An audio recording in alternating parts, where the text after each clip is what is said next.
E aí, galera, tudo bom? Estamos aqui para resolver, nossa provinha de física, nosso primeiro gabarita vestibulando, tá? Nosso pré-vest. Vamos começar pela nossa primeira questão. Aqui a dica, dos dados, se numa questão pedir para você resolver sobre π3, seno e cosseno de 60 e 30 e 45, os valores: densidade da água 1 grama por centímetro cúbico e a gravidade 10 metros por segundo ao quadrado. Né? Vamos lá. Primeira questão fala o seguinte: um carro que se desloca com aceleração constante percorre a distância entre dois pontos separados de 250 metros em 4 segundos. Se a velocidade ao passar pelo segundo ponto é de 216 km por hora, sua aceleração vale aproximadamente aqueles valores lá, tá? Então, vamos lá. Vamos só fazer um desenho aqui para a gente ter uma ideia, para ficar mais bem representado. Então, como se eu tivesse aqui um ponto A, que ele vai até um ponto B, que diz que é uma distância entre dois pontos que separa 250 metros. E o tempo que ele faz isso aí é de 4 segundos.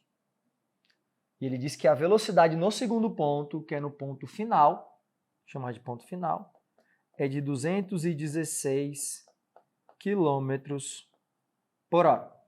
Mas tudo aí que a gente está vendo, quilômetros por hora, tudo é em metros, 250 metros, o tempo é em 4 segundos, e as acelerações em metros por segundo ao quadrado. Então eu vou ter que transformar esse valor aí de 216 km por hora para metros por segundo. Vou dividir por 3,6. 60 metros por segundo seria a nossa velocidade aí, tá? Então a gente tem tempo, temos o deslocamento e temos a velocidade final. A inicial eu não sei, né? Porque ele disse que passa pelo segundo ponto, ele não disse que parte do repouso, ele não disse que a velocidade inicial é zero, ele não diz nada disso. Então eu não sei quanto é que vale a velocidade inicial. Como o movimento ele é uniformemente variado, que tem uma aceleração, e ele pede a minha aceleração, vamos calcular. Como ele está me dando velocidade e tempo, então eu posso calcular pela equação da velocidade. Velocidade final é inicial mais aceleração vezes o tempo.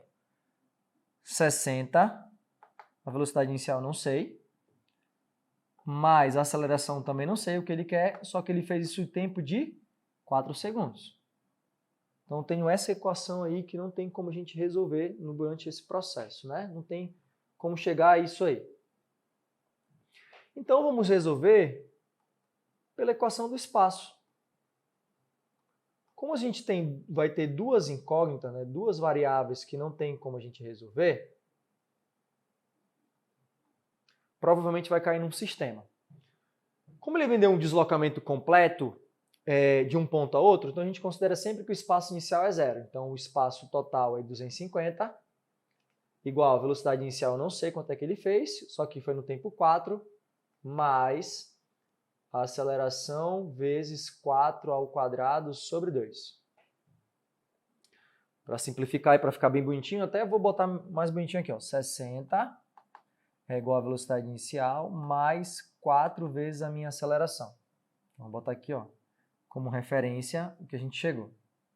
E nesse outro aqui eu também vou simplificar para colocar bonitinho, vai ficar 250 é igual a 4 a velocidade inicial mais 4 ao quadrado é 16, 16 dividido por 2 dá 8. 8 vezes a minha aceleração. Então a gente separa aqui. Pronto. Como eu tenho essas duas equações, coloca no sistema, Colocando no sistema para a gente poder chegar nessa representação de cada um deles. 60 é igual a velocidade inicial, mais 4 vezes a aceleração. 250 é igual a 4 a velocidade inicial, mais 8 a aceleração, e a gente tem um sistema aí. De preferência, faça o sistema pela regra da soma, Multiplica o valor aqui e depois faz a somatória. Como eu quero saber a aceleração, é mais fácil no sistema você eliminar as velocidades iniciais. Então, eu vou pegar esse membro aqui, o de cima, e vou multiplicar ele, todo mundo, por menos 4. Porque vai ficar menos 4 a velocidade inicial, com mais 4 eu vou simplificar. Então, esse sistema agora ele ficou o seguinte. Vou só colocar aqui embaixo, tá? 60 vezes menos 4 dá menos 240. 6 vezes 4, 24. Com 0 dá 240, mas tem um negativo, então ficou menos 240.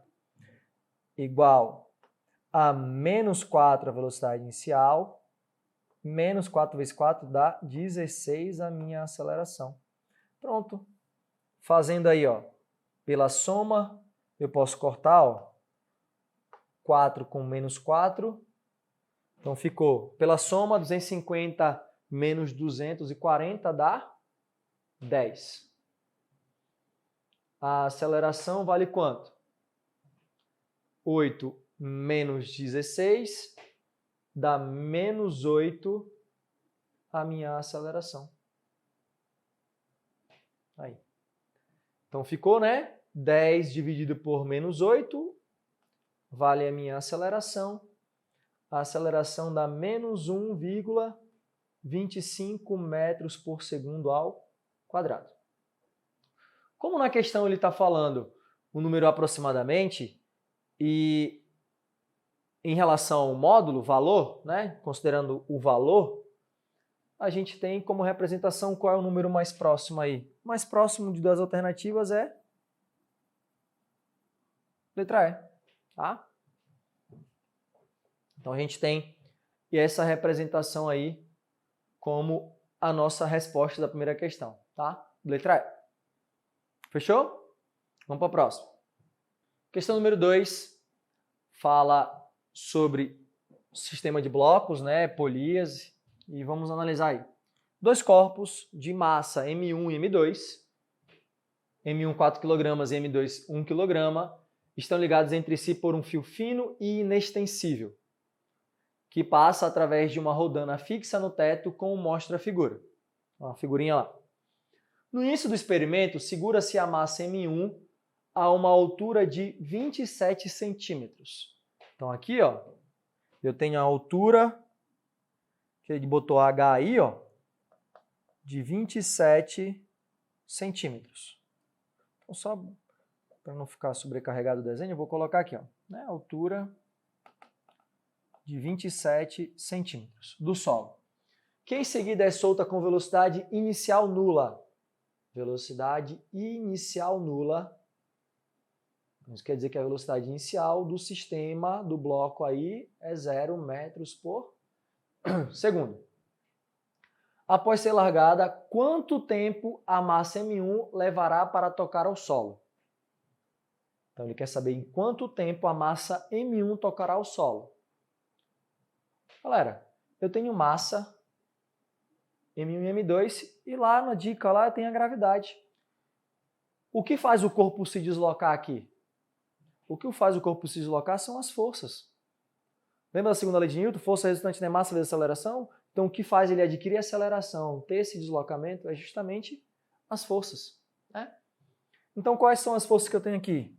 Força-peso, porque ele disse que ele não me deu nada de atrito, ele disse que o fio é inextensível, então a tração não tem nada. Então, eu vou ter aqui, ó, força-peso do bloco 2 e também vou ter a força-peso do bloco 1. Peso a gente sabe que é massa vezes a gravidade. Então, peso 1 é massa 1 vezes a gravidade. Então, eu tenho 40 newtons do peso 1. Peso 2, a massa é 1, a gravidade é 10, vale 10 newtons. Velocidade inicial é nula. Quer saber em relação ao tempo de deslocamento. Então, como eu tenho força, automaticamente o movimento é uniformemente variado. Então, força resultante é a massa vezes a minha aceleração. Quando a gente está analisando o sistema aqui, a gente está analisando de todas as forças do sistema, todas as massas para calcular a aceleração de todo o sistema. A força resultante vai ser quem? Ó? Peso 1 menos o peso 2 é igual a massa m1 mais m2 vezes a minha aceleração. Então, 40 menos 10 é igual à soma das massas. 4 mais 1 vezes a minha aceleração. Dá 30. O 5 aqui, ó, 4 mais 1 dá 5, está multiplicando. Eu vou passar dividindo. 30 dividido por 5, 6 metros por segundo ao quadrado.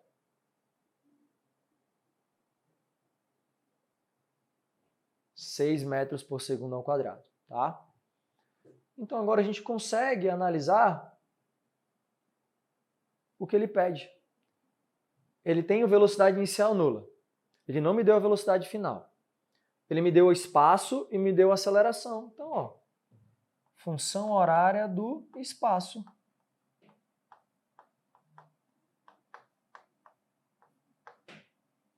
Espaço inicial é 0, porque é só uma trajetória. Ele diz que a velocidade inicial inicia nulo, então aqui é 0. Eu tenho espaço, que é 27 centímetros, tenho aceleração e o tempo. Cuidado!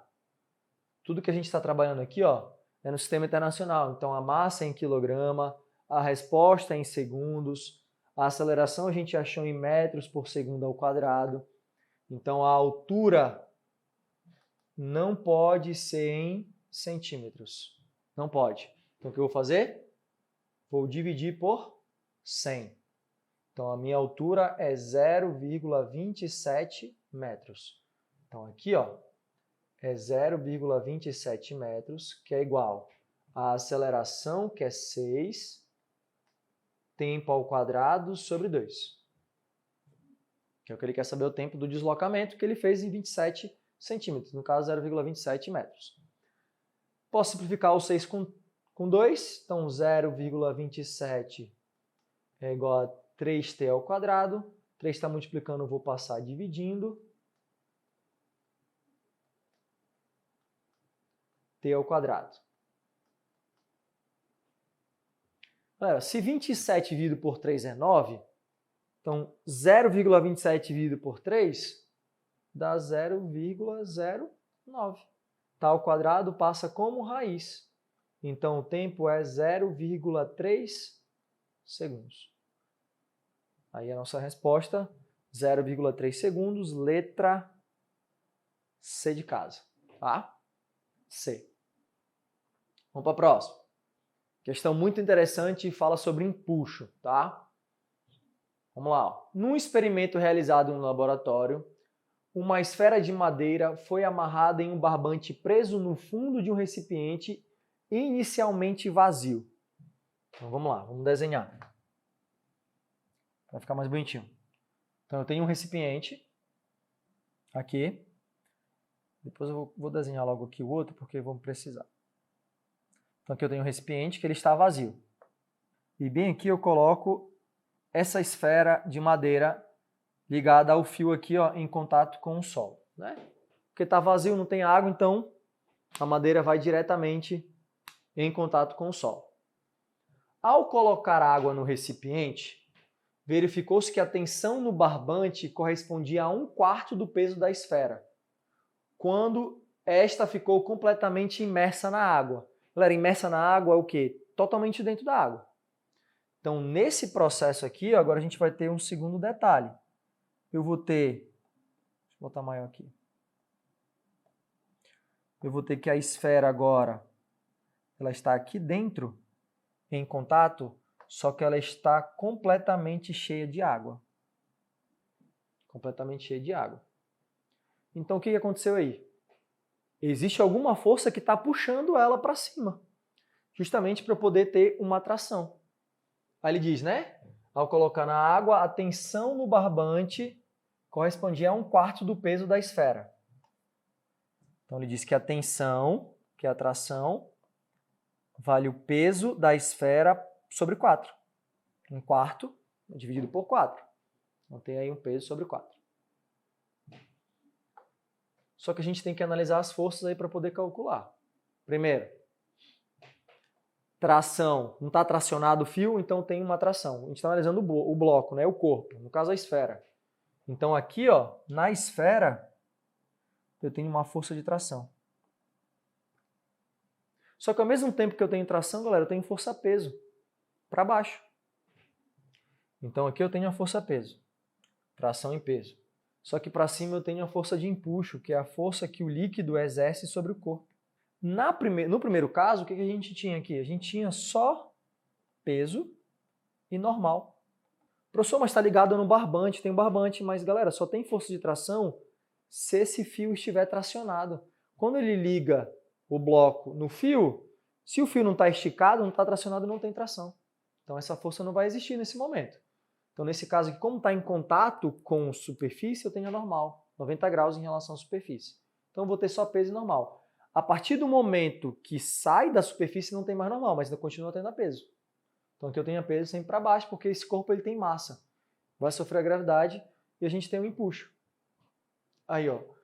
A partir dessas informações, os alunos determinaram a densidade da madeira, encontrando o valor D. Então ele quer saber, ó, a densidade da madeira, que é a densidade da esfera. Então vamos lá. Pela nossa análise das forças, peso e tração estão no mesmo sentido, mesma direção. Então, o que eu faço com essas forças? Somo. E o empuxo está contrário, vai ser subtraído, né? Como ela vai ficar em repouso, então o resultante é zero. Então, eu posso afirmar que o peso mais a tração é igual ao empuxo. Pronto. Tração mais o peso é igual ao empuxo. Vamos relembrar aí como é que a gente calcula cada um deles, né? Tração não tem valor específico. Tração normalmente equivale às próprias forças que vão ter no sistema. Força-peso, força de empuxo e assim vai. Força-peso. Galera, peso é a força que está sendo exercida no corpo. Então essa massa aqui é a massa do corpo, no caso a massa da madeira e a gravidade.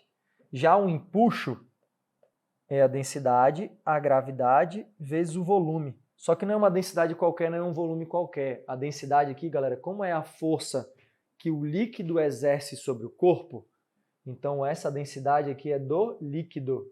E o volume aqui é o volume que a gente chama de deslocado. Entenda, lembra que quando a gente tem uma quantidade de água num recipiente, quando a gente coloca corpos dentro, essa água não sobe de volume? Não aumenta o seu volume? Então esse volume deslocado é justamente isso aqui, ó. E ele foi deslocado graças a quem? Ao corpo, no caso a madeira, né? Então a gente tem essa possibilidade aí.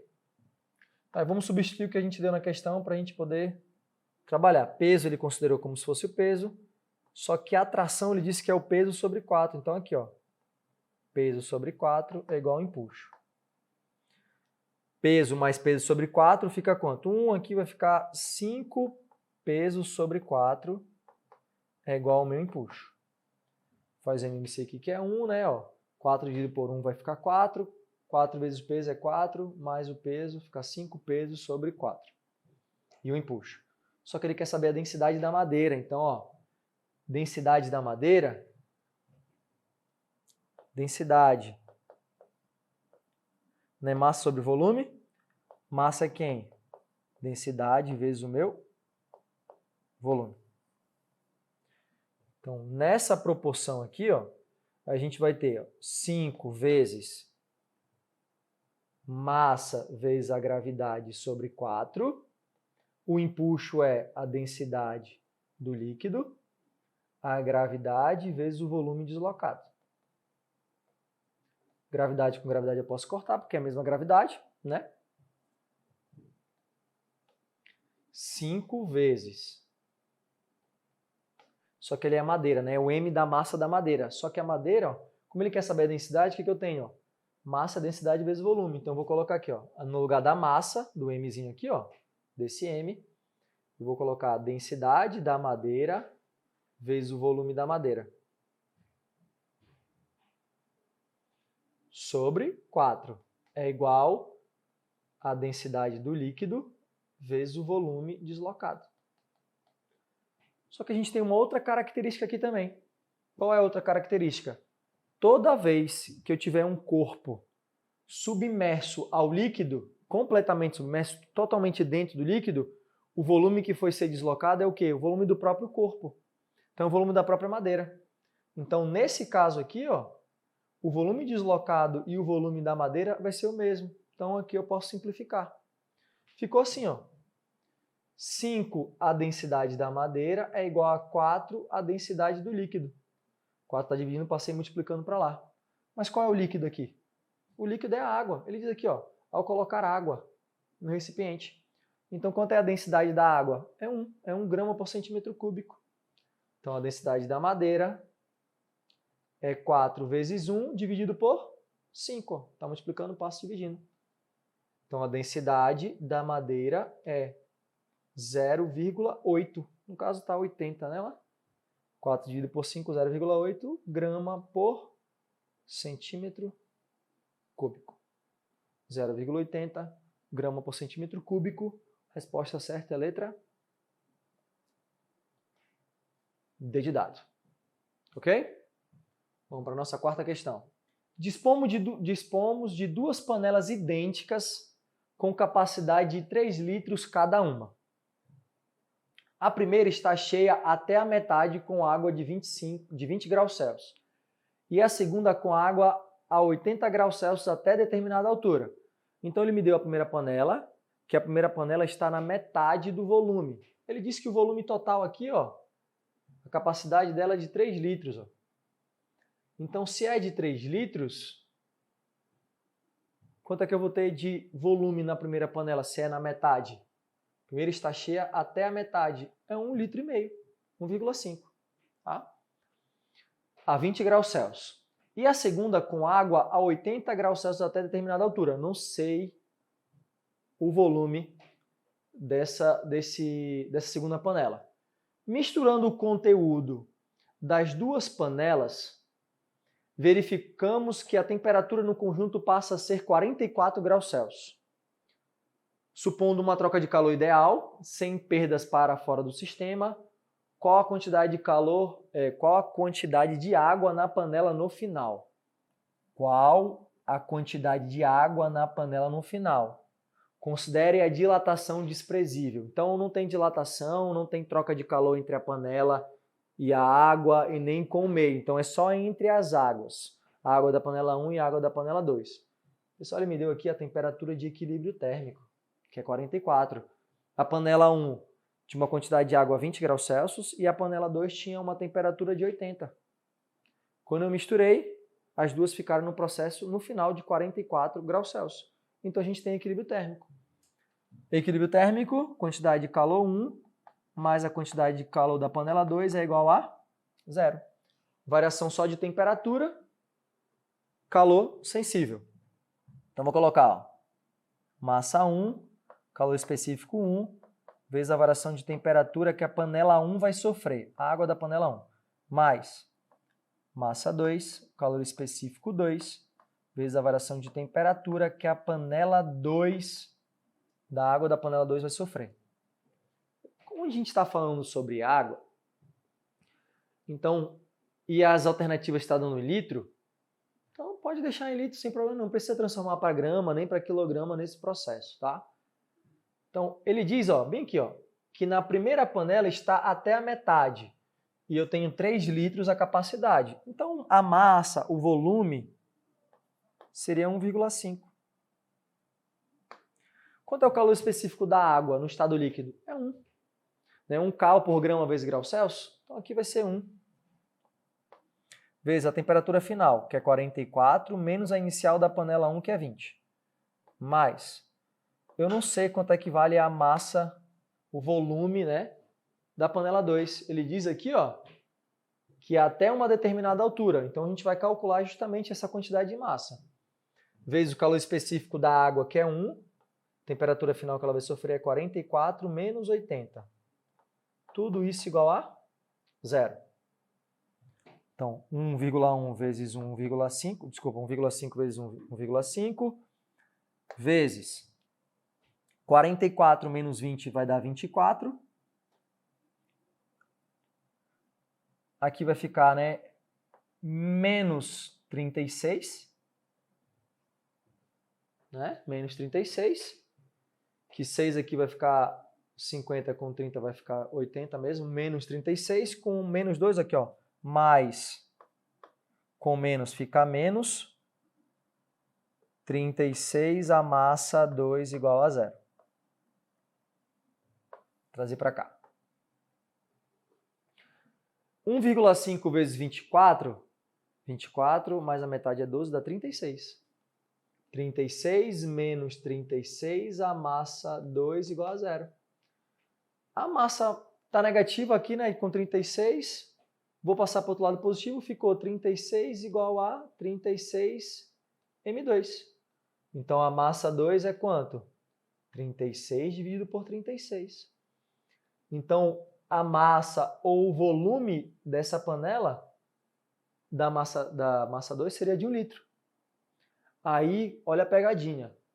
O que a gente acabou de calcular foi a massa que tinha a panela antes do processo. O que ele quer saber? Qual a quantidade de água na panela no final? Porque eu tinha uma panela que tinha 1,5 litro. Na segunda eu não sabia quanto é que era, acabei de calcular. O que eu tinha na segunda panela era 1 litro. Então, na primeira panela tinha 1,5 litro, na segunda panela tinha 1 litro. Quando eu misturei, no final ficou quanto? Desprezando a dilatação. A mistura entre elas, 1,5. 1,5 litros mais 1 litro, 2,5 litros seria no final na panela. Então, a resposta certa é letra D de dado. D de dado, tá? Vamos para a quinta questão. Fala sobre gases e transformações gasosas, se não me engano. É isso mesmo. Vamos lá. Certa quantidade de um gás ideal está contida em um recipiente fechado que tem um êmbolo móvel e pode deslizar sem atrito. O gás sofre uma expansão adiabática. Opa! Sofre uma expansão adiabática. E tem o seu volume triplicado. Tomando como base o que ocorreu nesse processo, podemos afirmar que... Ali deu as alternativas aí. Galera, toda vez que tiver questão sobre gases, transformações, lembre de fazer o gráfico, tá? Qual o gráfico, professor? O gráfico, pressão versus volume. Pressão versus volume. Depois de fazer pressão versus volume, o que a gente faz? Duas retas isotermas. 1 e 2. Vou chamar de T1 e T2. T1 é maior do que a T2 porque está mais longe da origem do gráfico. Como ele pede ele fala que ocorreu uma expansão adiabática. O que é expansão, galera? Aumento do volume. Então, como se eu tivesse um ponto bem aqui, ó, e eu tivesse uma expansão, ó, acontecesse esse ponto aqui, ó. Isso aqui é uma expansão adiabática. Passando por esse ponto aí. Se é uma expansão adiabática, o que está acontecendo? Primeiro, se a gente for analisar pela nossa primeira lei da termodinâmica, que a variação da energia interna é igual ao calor menos o trabalho, o que cada grandeza depende? A variação da energia interna depende da variação de temperatura. O trabalho depende do quê? Da variação do volume. E o calor é energia trocada com o meio externo. Beleza. Para a variação da energia interna ser positiva, eu tenho que ter um aumento de temperatura. Para eu ter trabalho positivo, eu tenho que ter uma expansão. No caso, é uma expansão. Então, eu tenho uma realização de trabalho. Aí vamos pelas alternativas. Letra A. A energia interna do gás diminuiu durante a expansão adiabática? Vamos ver. Aqui eu saí de um ponto, que foi esse aqui, e foi até o ponto de baixo. Vamos dizer que aqui é o ponto A e aqui é o ponto B. Do ponto A para o ponto B, a temperatura não diminuiu? Aqui, ó. T1 é maior que T2? Se a temperatura diminuiu, o que aconteceu? Variou a temperatura? Variou. Então, eu tenho variação da energia interna. Mas ela variou para mais ou para menos? Para menos. Então, se variou para menos, isso quer dizer que a energia interna do gás diminuiu. Perfeito, diminuiu. A resposta certa é a letra A. Vamos ver a B. B. O trabalho realizado pelo gás é nulo? Não. Se houve expansão, tem trabalho. Então, o trabalho é positivo. Então, não pode ser nulo. C. A variação da energia interna do gás é igual ao calor absorvido por ele? A variação da energia interna do gás é igual ao calor absorvido por ele? Quando a gente fala numa expansão adiabática, a gente está falando que esse calor aqui, ó, ele é zero, tá? Então, nessa representação, a variação da energia interna do gás é igual ao calor absorvido por ele? Não existe calor. Na adiabática, o calor é zero, então não tem calor absorvido aqui. Então, letra C também não. Letra D. A energia interna do gás aumenta durante a expansão adiabática? Acabamos de ver que não aumenta, diminui. Se a gente sabe que a letra A, a letra B já é incorreta. E letra E. O gás cede calor durante a expansão adiabática? Calor, ó. Na adiabática o calor é zero, então letra A mesmo, tá? Sexta questão fala sobre óptica, né? Diz o seguinte: desejando obter a distância que separa um objeto A de uma determinada região e sem poder realizar tal medida diretamente, um estudante usou um espelho plano de 2 metros e montou o diagrama mostrado na figura abaixo, onde A' é a imagem do objeto A e θ é igual a 30 graus é o ângulo, medido em relação à normal do espelho, sobre o qual o observador olha diretamente para a imagem do objeto. Então, tudo que ele está demonstrando aqui é em relação ao desenho aqui. Tá? Ele diz que o L vale 2 metros, que é justamente o tamanho do espelho, né, o comprimento do espelho plano. E bem aqui ó, é um ângulo de 30 graus. 30 graus. O segmento A' com A é perpendicular ao espelho e todas as medidas estão no plano do papel. Com base nesse diagrama, nós podemos afirmar que a distância do objeto A até a imagem vale aproximadamente. Então, ele quer a distância do objeto A até a imagem. Então, ele quer saber essa distância aqui, ó. Ele quer saber isso aqui tudo. Isso aqui que ele quer saber. Vou chamar de x, ó. Então, galera, a gente está falando de espelho plano. Se a gente está falando de espelho plano, a distância do espelho até o objeto não é a mesma do imagem até o espelho? Então, se isso aqui é D, isso aqui também vale D. Então, o que eu vou calcular? Eu vou atrás só de calcular um D, não preciso calcular os dois D. Porque se o D aqui for 5, o outro também é 5, então o total vai dar 10. Então, tem que ir atrás justamente desse D aqui. Então, vamos lá, vou até apagar aqui para não ficar tão sobrecarregado o desenho. Vamos lá, pelas nossas leis da reflexão. Um raio de luz está incidindo aqui, ó, bate no espelho plano. Pela nossa lei da reflexão, o que faz? Um ângulo de incidência é o mesmo de reflexão. Então, se aqui é 30, aqui vale quanto? Vale 30. Daqui ele está dizendo entre o raio de luz e a normal, aqui a reta normal. Vale 30, então isso aqui vale 30. Então, quanto é que vale esse ângulo aqui? Ó? Esse ângulo aqui vale 60. Esse aqui vale 90 e esse aqui vale 30 graus. Pronto.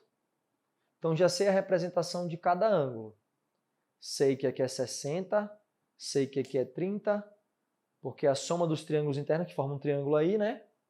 A soma dos triângulos internos tem que dar 180. Então 90 com mais 90 de 30 mais 60 dá 180. Ótimo. Ângulo, hein? A gente tem que lembrar agora em relação à proporção. Óptica geométrica. Então, a forma do seno e a forma do cosseno. Só para lembrar, ó. Seno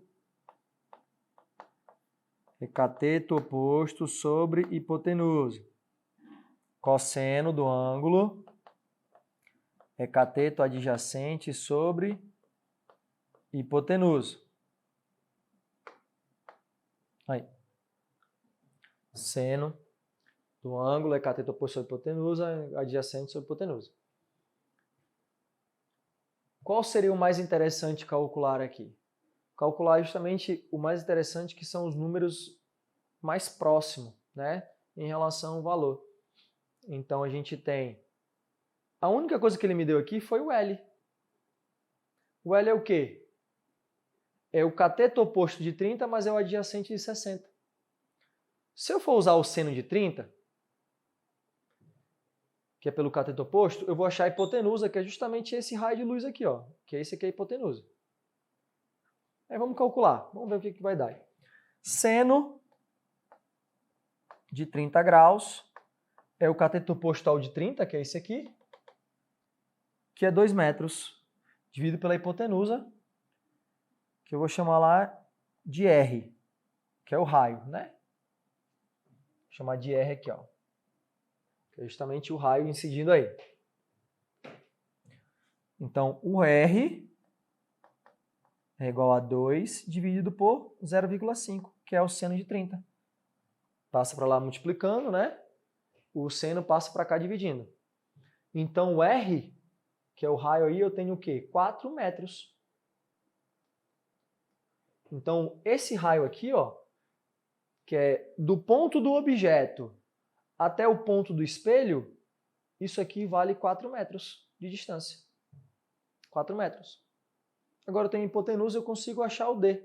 Eu posso usar pelo cateto adjacente ou eu posso também calcular pelo cateto oposto aqui em relação a 60. Aí fica a critério de cada um, né? Vamos lá. Usando, de novo, se eu quiser o seno de 60 graus é igual. Agora a gente está pegando como referência esse, tá? Só para diferenciar. Vou pegar esse aqui, ó, o de 60. O seno é oposto, quem é o oposto? É o D, ó. O D, então aqui é D, dividido pela minha hipotenusa, que é o 4, que a gente acabou de calcular. 4. O D vai ser igual a 4 vezes o seno de 60. Aí, ó, como falou de 60, o ângulo de 60 graus, lá na prova eu coloquei em relação à tabelinha, né? Os valores. Só olhar aqui quanto foi que eu coloquei lá. 0,87. Lá no comecinho da prova. Então, é 0,87. Então, essa distância aqui deu 3,48 metros. Então, essa é a distância D. Distância D, que é justamente esse pedaço. Só que como ele quer saber a distância do objeto A até a sua imagem, então ele quer saber 2D. Então ele quer saber tudo. Então o X, ó, o X aqui, ó, não é D mais D, que isso aqui também não é D? Então o X é o quê? 3,48 mais 3,48. Então o X vai dar quanto? 8 dá 16, 9 vai ficar 6,96 metros. 6,96 metros, ele quer saber o número aproximado, letra D de dado. Cuidado, tinha alternativa em mais próximo de 3,48 era 3,5, letra C. Então fica atento no que ele pediu aí, tá? Que é a distância entre o objeto e a imagem dele, então seria o valor completo aí. Beleza? Vamos para a nossa questão número 7. Olha, a questão número 7 fala sobre força elétrica, tá? Diz assim, ó. Considere a situação na qual duas esferas metálicas idênticas, A e B, idênticas, do mesmo tamanho, mesma espessura e feitas do mesmo material, tá? Perfeitinho. Com carga de 3Q e menos 9Q, apoiadas em suportes isolantes, inicialmente separados por uma distância D, que é maior do que R. Então aqui é só para confundir você, tá? Onde R é o raio das esferas. As esferas são colocadas em contato e em seguida separadas por uma distância agora de 3D. Considerando que F era o valor absoluto da intensidade da força de interação elétrica entre as esferas antes do contato, ele chamou de F, podemos afirmar que, após o contato entre as esferas, o módulo da intensidade da força elétrica, da força de interação elétrica, com as esferas estão separadas pela distância 3D, será de quanto? Então pode ver pelas alternativas que ele está fazendo uma relação com a força de contato com a de antes, que não era de contato.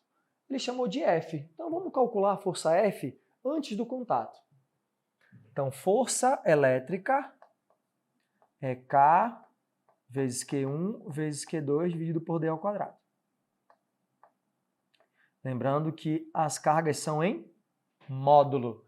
Então ele chamou de força F, né, antes do contato. Então a constante eletrostática é a mesma, que é K. A carga QA, ele disse que era 3Q, vezes, e a 9Q. Coloquei o sinal positivo porque é em módulo, então só vai o valor. E ele disse que a distância entre elas era D. Então D ao quadrado. Só para colocar aí bonitinho, ó. Vou colocar o número para frente, então 3 vezes 9, 27. Vezes K, Q vezes Q, que é o quadrado, dividido por D ao quadrado. Então aqui, ó, não tem para onde eu ir, não tem como simplificar, então parei aqui. Então a força F, que ele disse antes do contato, vale 27K vezes Q ao quadrado dividido por D ao quadrado. Opa, já tem umas alternativas aí parecidas, né? Mas cuidado, pode ser que eu simplifique e aí chegue num outro processo. Pode ser 3, enfim, tá? Só que ele diz o seguinte, que ele bota em contato.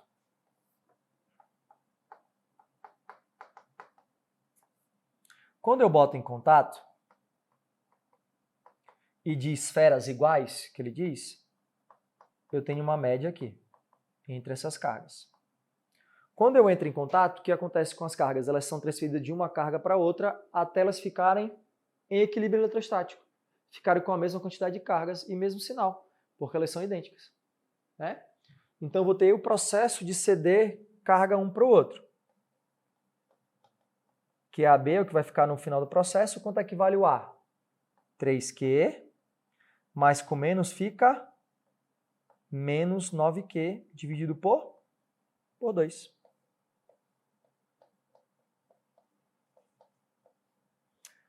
Aqui ficou menos 6 a carga dividido por 2.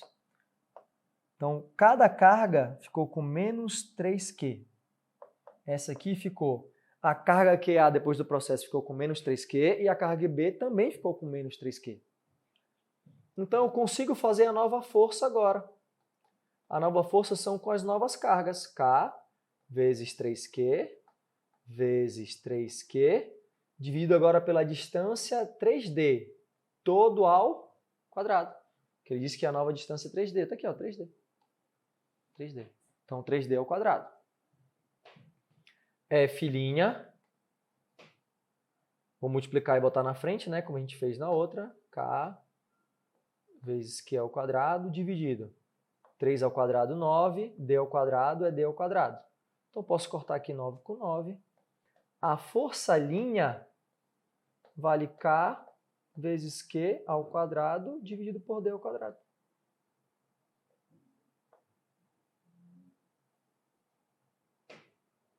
Pronto, aí, ó. Só que ele quer saber a relação entre as duas, ó. Olha a força F, quanto é que vale? A força F não vale 27 vezes K vezes Q dividido por D ao quadrado? E quanto é que vale a força linha? K vezes Q dividido por D ao quadrado. Vamos juntar as duas? Uma dentro da outra? Então, a força F é igual a 27 vezes K vezes Q ao quadrado dividido por D ao quadrado.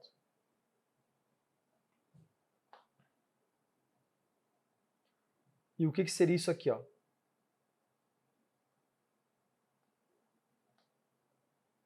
Isso aqui é a força F', ó. F'. Então, a força F vale 27 vezes a força F'. Só que eu não quero essa expressão, eu quero saber quanto é que vale a F', é a nova força. O 27 está multiplicando, eu vou passar dividindo. Então, F' é igual a força F dividido por 27. Aí, ó, 27. Então, a força nova é a força antiga dividida por 27. E repulsiva. Por que irrepulsiva? Porque, ó, aqui as duas cargas não ficaram com o mesmo sinal? Cargas com o mesmo sinal tem o quê? Força de repulsão. Então, no final, além de eu ter uma força 27 vezes menor do que a força da primeira força, eu vou ter uma força repulsiva, porque na primeira era atrativa, porque a carga era 3 positiva e a outra era menos 9. Então, eu tenho uma força atrativa. Então, a resposta certa é a letra E. Questão número 8, circuitos elétricos, né? Necessitando ferver a água em um recipiente no menor tempo possível, Então, se é menor tempo, eu preciso aquecer ela mais rápido, né? O mais rápido possível. E dispondo apenas de uma bateria de 10 volts e de 3 resistores, de 2 ohms, de 3 ohms, de 6 ohms, um jovem lembrou-se do que aprendeu nas aulas sobre o efeito Joule, quando estava no ensino médio. Para conseguir este propósito, que é aquecer o mais rápido possível, em menor tempo, né? Ele deve ligar como? Letra A, mergulhar a água somente no resistor de 6, somente no de 3, somente no de 2, mergulhar a água na associação de resistores em paralelos ligada à bateria e mergulhar na água a associação dos resistores em série ligada à bateria. Galera, ele está falando de energia em forma de calor, efeito Joule, então ele está falando da potência dissipada, da resistência dissipada. Justamente da quantidade de energia que foi dissipada pela resistência. Se a gente for lembrar a potência dissipada, aqui ó, potência dissipada é R vezes I ao quadrado, ou também U ao quadrado sobre R. Só que na questão ele está me dando resistência e DDP, ó. Ele não está me dando corrente. Então essa potência dissipada aqui ela não vai influenciar para a questão, vai influenciar quem? U ao quadrado sobre R. E como eu quero saber a maior potência, porque eu quero aquecer mais, ó, olha como a potência, para ela ser maior, o que tem que acontecer com a resistência? Tem que ser menor no circuito. Tem que ser menor. Então vamos lá. Se eu mergulhar a água só no resistor de 6, eu vou ter uma resistência 6, eu vou ter uma resistência alta, então eu não vou aquecer tão rápido. Então esse aqui não pode ser. A3, também não. A2 pode até ser, porque é a menor resistência dos todos, né? Então pode ser que seja essa. Associação em paralelo, depois a gente vai ver. E a em série? Em série não pode ser, por quê?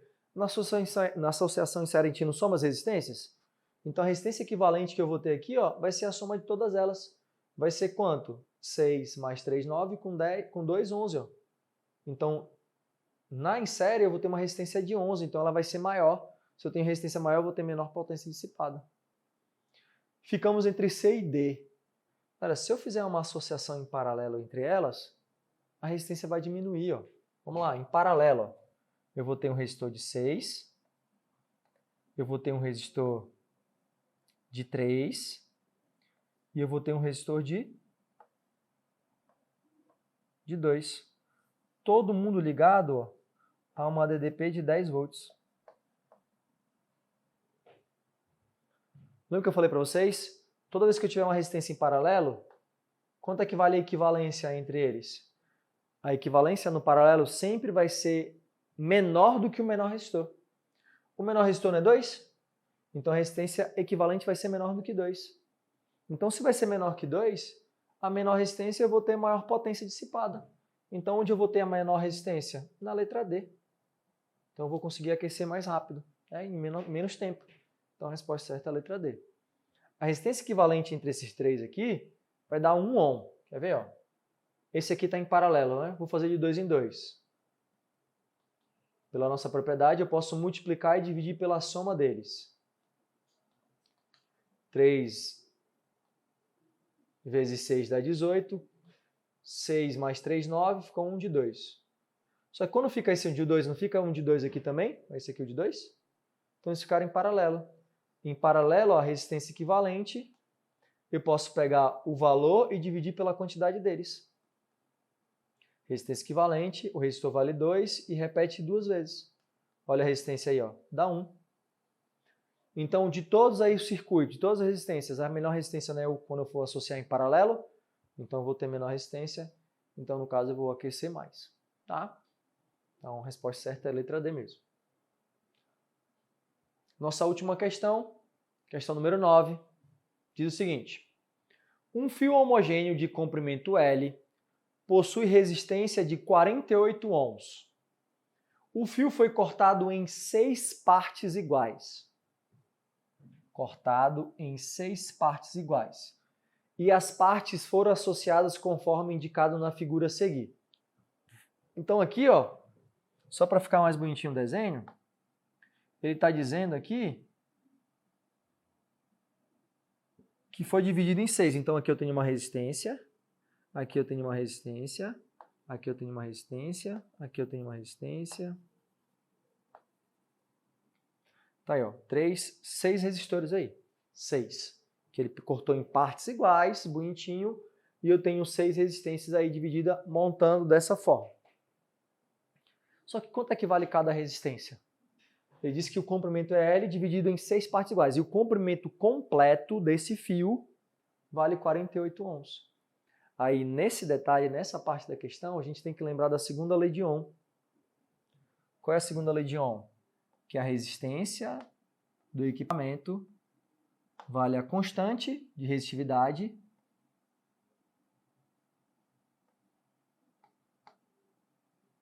vezes o comprimento dividido pela minha área, né? Segunda lei de Ohm.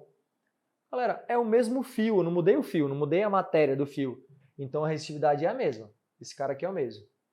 Eu não mudei a espessura do fio. Quando eu cortei, eu não botei ele mais fino nem mais grosso. Então a área é a mesma. O que mudou? Mudou o comprimento. Tá vendo que o comprimento e a resistência são diretamente proporcional? Então, se eu diminuo o comprimento, eu diminuo a resistência.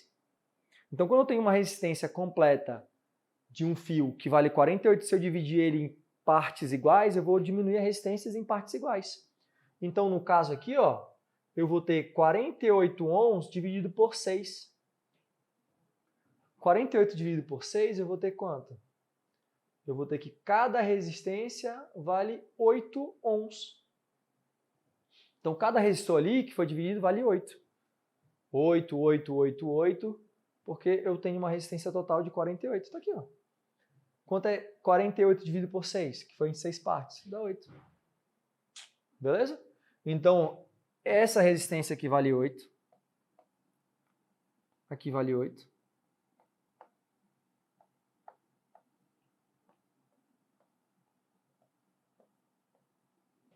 Todos valem 8. E o circuito, como é que tá? O circuito é misto. A corrente, ela vem daqui do polo A. Quando ela chega no ponto D, uma parte ela vai do D para o F e o D ela vai do C, do E para cá. Ó. Então isso aqui tudo, ó, esses três estão o quê? Estão em série entre si. Então se estão entre série entre si, o que eu faço? Somo. Então aquela parte lá, ó, eu vou ter uma resistência equivalente de 24. Então aqui eu vou ter uma resistência, ó, de 24 ohms. Porque eu vou somar todos os três. Então eu vou só refazer o circuito aqui, ó. Então eu vou ter aqui, ó, um ponto A. Aqui eu vou ter um resistor, aqui seria o ponto D, de 8. Aqui é o ponto F. Continua um de 8 que eu não mexi.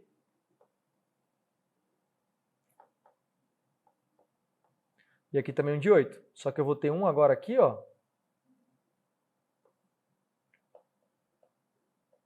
de 24. Que eu transformei todos os três em um só, então ficou em paralelo. Porque quando eu faço um aqui, ó, somei, é como se eu ficasse só um ali, ó, em paralelo. Aí vamos ver o que a questão pede, né? Podemos afirmar que, ao ligar os pontos A e B a uma fonte de tensão elétrica de 110 volts, a corrente que atravessa no pedaço de fio que liga diretamente os pontos C e E é igual a quanto? Opa! Então ele quer saber aqui justamente o valor da corrente que passa nesse ponto aqui, ó.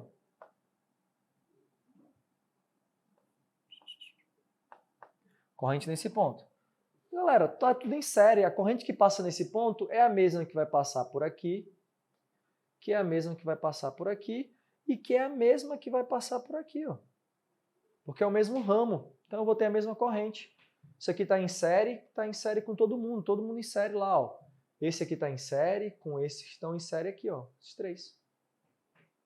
tá? Então vamos lá.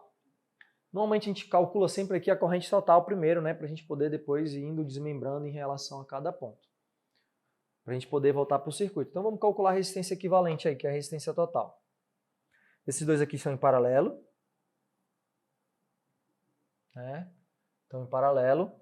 Então vou pegar a propriedade que a gente já sabe. 8 vezes 24, 8 mais 24.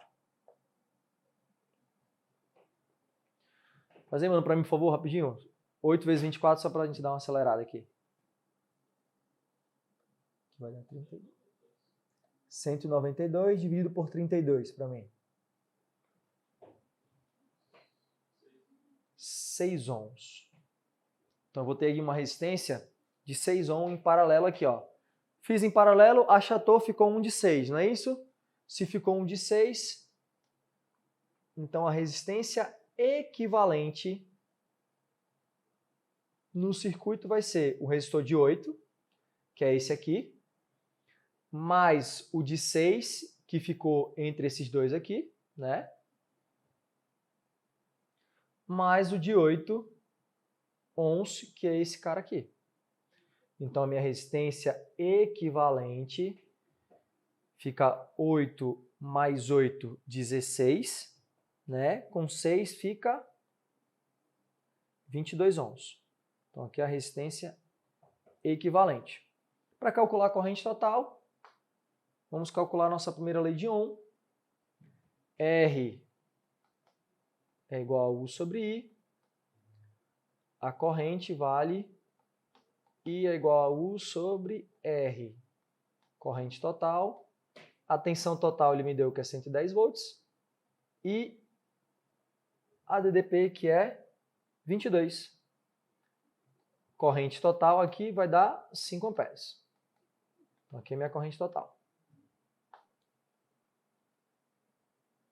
Deixa aí. Então aqui, ó, essa corrente do circuito que começa aqui, ó, vale 5 amperes. E não é a resposta. Cuidado, não é a letra E, porque ele quer saber a que passa entre C e E. Então é uma corrente que foi dividida nesses pontos aí, tá bom? Se eu souber a corrente que passa entre D e F, automaticamente eu já sei que passa lá embaixo, né?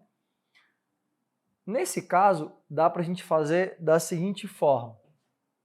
Como aqui eu tenho todo mundo em série, aqui eu tenho um resistor de 6 entre esses dois aqui, ó, eu consigo calcular a DDP que alimentou ele. Aquele ramo, aquele ponto entre D e F. Então, se eu reescrever o circuito aqui, ó, se eu trazer esse circuito para cá, ó, reescrever, ó, A, D, F e B, o A e D era 8. O FB também é 8. Só que entre D e F ficou um de 6, ó. Então isso aqui seria um de 6, ó. Tá tudo em série, né? Se tá tudo em série, aqui não passa a corrente total? Então se aqui passa a corrente total, então passa por aqui, por aqui, por aqui a mesma corrente, que é 5 amperes. Então se eu sei que é a corrente que passa 5 amperes, eu sei qual é a DDP que fica entre D e F. R é igual a U sobre I. O U, que eu quero saber, é R vezes I. Quanto é que é o U entre D e F? O U entre D e F é a resistência, que é 6, que está entre D e F, vezes a corrente que passa por ele, que é 5. Então, a DDP entre D e F vale quanto? 30 volts. Ó. Então, se eu vier para cá, esse ponto aqui é 30 volts, ó, que alimenta.